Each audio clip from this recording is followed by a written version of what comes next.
I note that the agenda has been posted and distributed and sent to the local media. With this in mind, are there any changes to the agenda? Seeing none, I would entertain a motion to approve the agenda as published. So moved.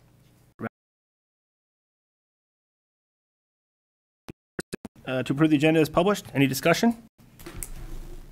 Hearing none. All those in favor of this motion, please signify by saying aye. Aye. Those opposed?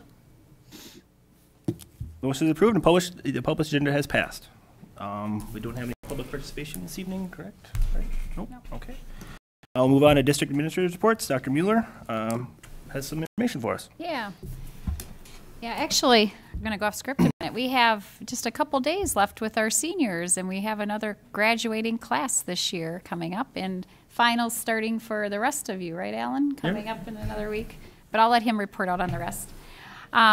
Our school board vacancy, we have an application process, and we're accepting applications for the school board vacancy until tomorrow at 4 o'clock.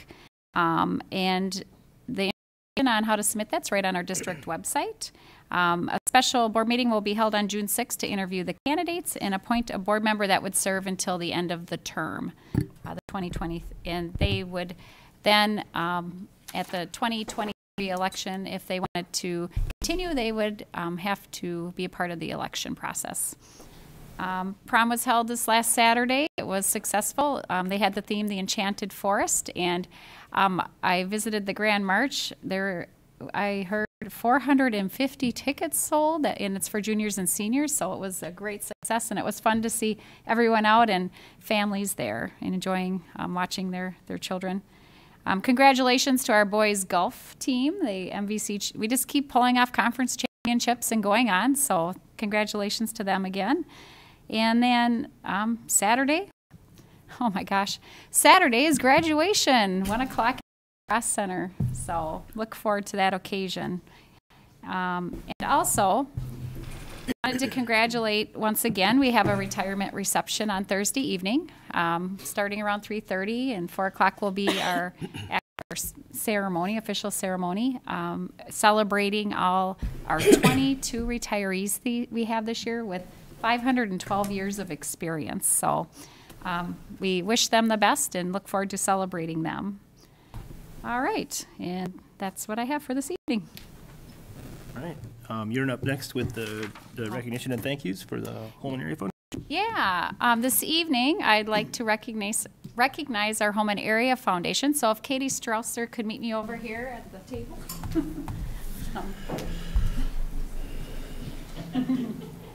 I just wanted to take this moment tonight to recognize our Holmen Area Foundation. We'll just stand because you got this nice shirt on that represents it.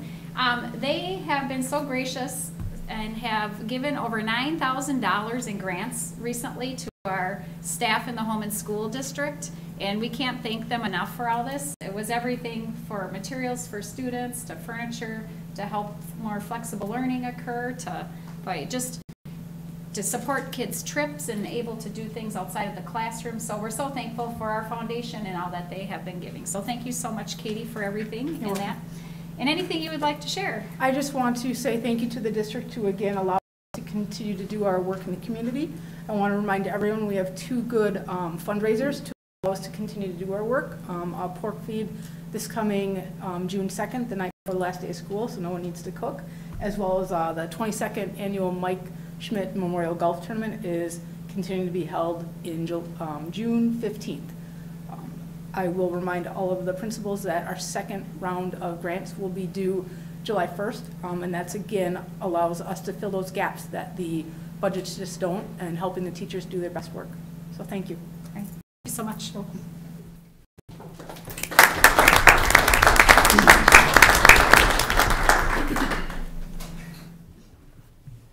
Anything else? Nope. All right. Next, we'll move on to reports and discussion. We're going to have a world language curriculum. So I would invite Director of Learning and Development Lynn to the presenters table. And Chris Krieger. Yep. Oh, sorry. I just have Lacey up here. Sorry. And this is a presentation for report only. This is will not appear on a consent agenda.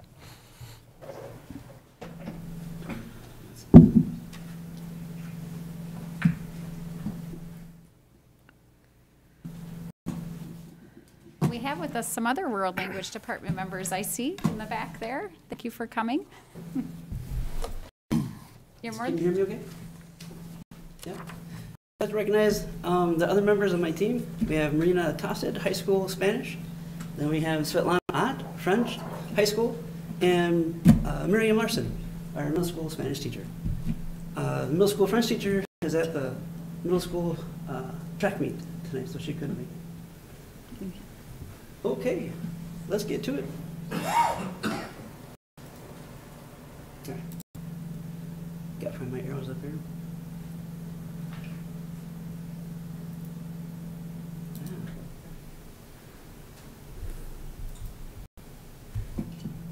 So, this is the timeline of when we started our revision, updating the world language standards to our Holmen curriculum. In 2019, the state of Wisconsin released new standards. Our last ones were very, very old. Mr. Wopat was part of that team that updated the Wisconsin state. Mr. Wopat, what were the older standards based around? Because I looked at them once and I looked, wow, that's so different from what we have now. They were based around the 5 C's from like 1997.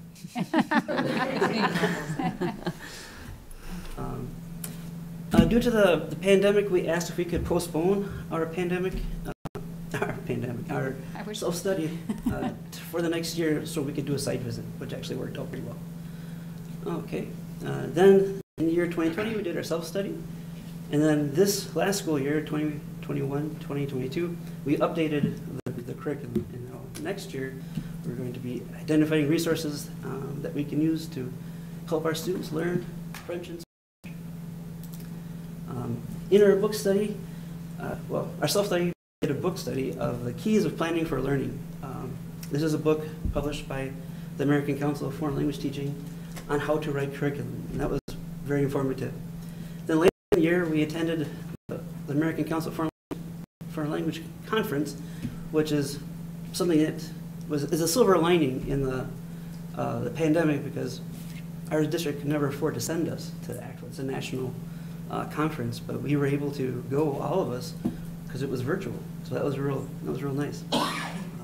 Then we did a standards gap analysis, seeing where we were hitting our standards and some where we were kind of missing, where we were missing. Yeah. And then at the very, very end, we were able to do a site visit to Chippewa School and high school. That was very, very interesting. And then we jumped right into updating.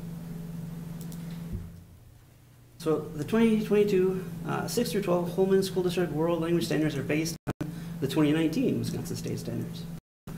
There are basically 5 standards. There's the interpersonal, interpretive, presentational, and then it goes to the intercultural communication and cultural and global competence standards, which we'll get to see right now. So yeah, here are our 5 C's, and here are the Wisconsin State Standards. They kind of resemble each other a little bit. Okay, so standard 1, interpretive communication. This is basically the reading and listening portions of our assessments of what we do. You can read this as well as I can. I want to, but basically this comes down to our listening and reading. Oh no. Standard 2 is interpersonal communication. This is the speaking part, where students speak to each other, and from time to time have conversations with the teachers too, in the target language. So this is the speaking. Then the presentational standard, standard 3, we focus mostly on writing and small projects where we have to present information in the target language. And standard 4, the intercultural communication. This is where we focus, where I like the products, the practices, and perspectives of other cultures. This is the fun part, but it's also the really hard part. It's very difficult to assess this, but it's fun trying. And the last standard is the global competence and community engagement. Right now, we have the French and Spanish Honor Society go out to the elementary schools to give very remedial French classes and Spanish classes at Holmen Evergreen Elementary. And this year we went to, Spanish went to Prairie View.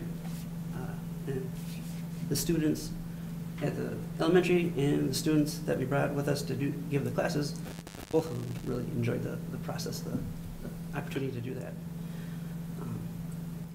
And we are just beginning to explore with Prairie View, maybe having some of our upper level students go to the elementaries. Right now we're starting with Prairie View, but to give a Spanish class or a French class during the students' lunch. So the students can opt to come in and have their lunch and get Spanish or French lessons. So it'd be another way we could get to the community engagement that we're exploring right now. It's kind of exciting. All right. So here's what the state standards look like. This is just a sample. So this is for interpretive, so like the reading and listening part. Our standards are broke down in novice, so very, very beginning. The next level up is intermediate, and the highest level we could possibly get to would be advanced. But most of our rubrics are focused on the novice and the intermediate level. So that's what it looks like. Okay, here's what we offer at the middle school. Right now, we have exploratory French and Spanish at the 6th grade level. Then there's a 7th grade French and a 7th grade Spanish. And here's where things got a little interesting. Previously, 7th grade French, for example, was called French 1. Then 8th grade, first semester, was called French 2. And the second semester of 8th grade was called French 3. But we have those same classes at Holmen High School. And so when students say they took French 3 at the middle school, sometimes they came over into the high school thinking they should be in French 4, which it caused confusion. So at the behest of the middle school teachers, they asked if we could change that. And so we went with French A for first semester, 8th grade, and French B for second semester. Same with Spanish. Spanish A for the first semester of Spanish at the middle school, and Spanish B, just to avoid confusion. So that's something new. And here's an example of 7th grade French, what a unit would look like.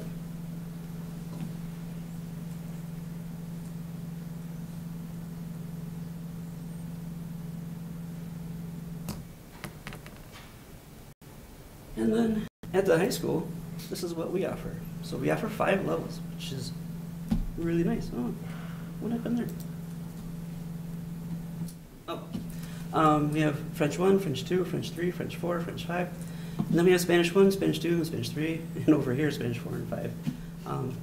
What is kind of new for this year, and also really, really exciting, is that we've teamed up with the University of Wisconsin-Green Bay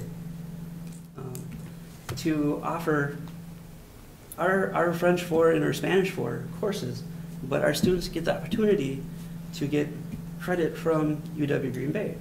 So it's a 3-credit course, French 202 or Spanish 202. And with that, they pay $300, $100 per credit, but if they get B or better in the class, they get the retro credits, the levels they skipped over, which is 11 credits. When you add it all together, that's 14 credits in one class. For 14, or 300 divided by 14, it comes down to really inexpensive costs for students to get a lot of credits. And then if they want to continue with French 5 or Spanish 5, they can do the same thing. They can take another 3-credit course.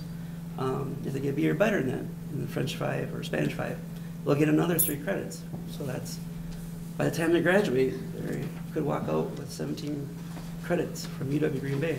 And I have 2 sophomores right now that'll do just that. They'll have 17 credits as they're entering their junior year next year. So that's really nice. We're excited to see what this can do for our students. And here is an example of a unit for Spanish 1 for Spanish in high school. So over here, these are our priority standards, our supporting standards, learning targets.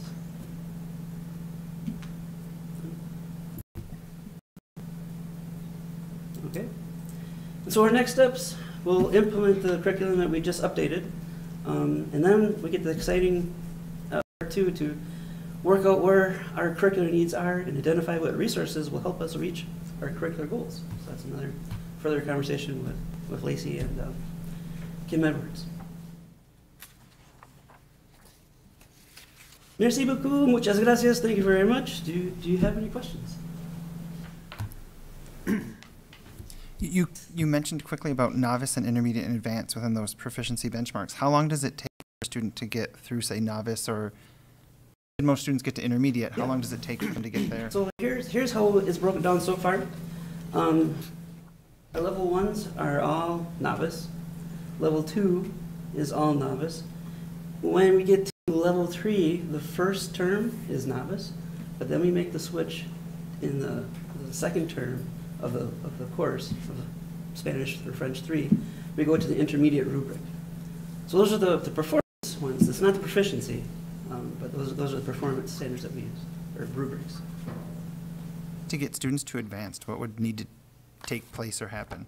Ooh, we should have a K-12 foreign language system that would definitely help us get a lot more students to the advanced level, I think. Or elementary level, have it built in.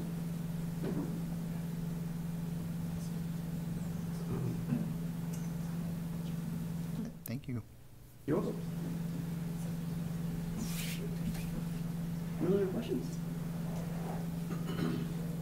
At the Curriculum Council meeting, there was a lot of interest in the University of Wisconsin-Green Bay credits and how they got pretty excited about that too. I guess one question, why was University of Wisconsin-Green Bay chosen over, like, say, other universities? Do they specialize why did we go with them? Mm-hmm. Because they were the most easy to work with. They had it laid out. They have this program with other schools. It's called College Credit in High School, CCIHS. And there's another program out there called CAP from the University of Wisconsin, Oshkosh. That one they didn't seem as amenable to work with. Like, there was a lot more restrictions where UW Green Bay seemed, we can work with you. And that was nice. Okay, thanks.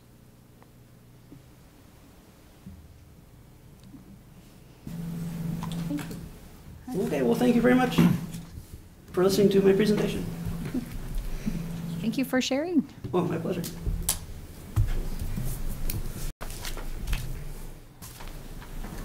All right. So next up, Dr. Mueller, along with our Buildings and Ground Committee members, Rick Hayden and Kyle Patzner, will present the District Facility Improvement and Planning Update. And again, this presentation is for report will not appear on a consent agenda.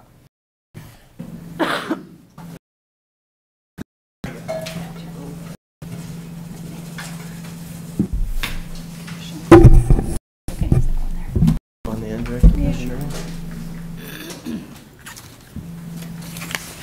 All right.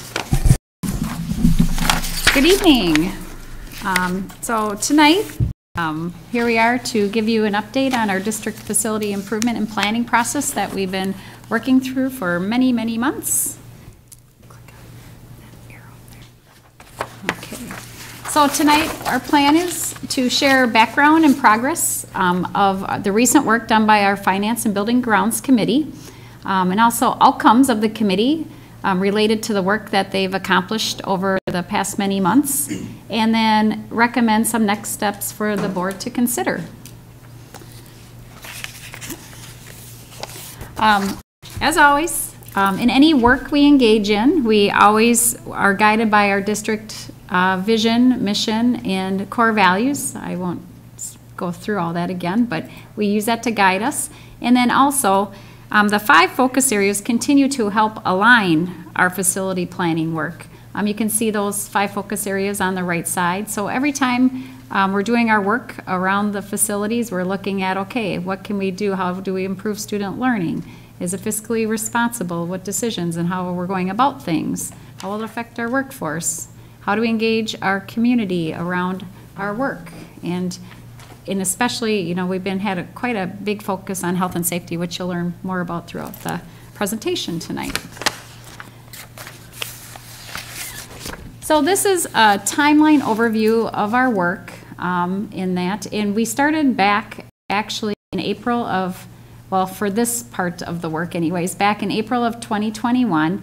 And with that, we had a comprehensive facility assessment of the district, which was facilitated and performed by an outside group that specializes in this area called Nexus Solution. And I wanted to thank them, Kevin Hickman and Brian Winterly. They're here with us tonight, so in that. The assessment has been a great tool to help our future planning. It was very thorough. The assessment recognized many items that we've seen on our un- and underfunded needs list, and also our capital improvement needs list that is held within our Buildings and Grounds Department. And annually, in November, the needs that are not able to be met within the current budgetary dollars are brought to the board for future planning, which you see that happened in November. And then in March, we had the building leaders come and share information about the needs within the buildings. And then here we are in May. We wanted to bring an update to the board with some initial options and work that's been done to this far, and then also talk about consideration for a survey to the community. And all with this leading up to reaching an end goal of a possible referendum in November of 2022. So our committees, we have our Finance and Buildings and Grounds Committee, have really rolled up their sleeves and dug into this work very intensely. And I just want to take a minute to thank our Finance Committee, which is chaired by our board member, Gary Dunlap. And then we have our staff members, our administrative staff members, Julie Holmen and Crystal Mott on that. And then Mary Anderson is a middle school teacher, and Carol Krisnovich is a community member. So they helped us with looking through some financials. And then our Buildings and Grounds, which is our board chair is Rebecca Reber. And then our admin on that, Greg Krieger, Chad Brando, and Ben Gappa, really helped lead a lot of that work. And then we had Justin Drury, he's a head custodian at one of our schools. Steve Edgrich is a high school teacher. Nick Wisey is a middle school teacher. And Dan Anderson is a community member. And then tonight with me, I have Rick Hayden and Kyle Patzner, also community members that have been very integral in the input in the progress of our work. It's really nice to hear those outside point of views. So with that, I'm going to turn it over to Mr. Hayden and Patzner to kind of talk through the progression of work that started this last year. Thanks, Dr. Mueller. My name is Rick Hayden. I appreciate the time to speak to the board on this on behalf of the Building and Grounds Committee. As Chris mentioned, it's a dedicated group of people that have a good cross-section and bring good ideas to the table, something that I've valued in this district and wanted to be involved in. Jay Clark asked me to get involved in this committee about a little over 10 years ago, and I haven't found a way to not come back. We appreciate that. So, in any case, back in December, the Building and Grounds committees jointly reviewed the 300+ report that Nexus had produced after a variety of study on all the buildings in the district, and come back with comprehensive recommendations for building upgrades, building renovations, maintenance needs, and other things like that. It printed, it would probably be about that thick, about an inch to 2 inches. There it is. Yeah. And you know, multi-tab. There's lots of information in there, and that was covered with the two subcommittees as well as the board. And you got to see some summary of that information as well. So a lot of work, a lot of comprehensive work. No specific things that you'd have to do, but recommendations that were reviewed. And generally what we learned was that that coupled with some of the finance subcommittee work that Julie and her committee worked through along with Gary, is that enrollment projections are guiding our investment decisions in that enrollment doesn't appear to be growing at a steady rate. It doesn't necessitate higher square footage, but it does necessitate square footage that is maintained and still in good working order. And that's mainly the gist of our recommendations, is to maintain and renovate buildings that we have today. In the past, the district's been fiscally responsible. I mentioned Jay Clark earlier. My first introduction to a referendum was Dr. Frick and Jay Clark speaking to us at Oak Grove Elementary, talking about how they were going to build new buildings and structures without raising our taxes. I appreciated that message then. I appreciate it today. I think the community likes to hear that and know how their money is being spent. So you'll see some of that coming up. The Nexus assessment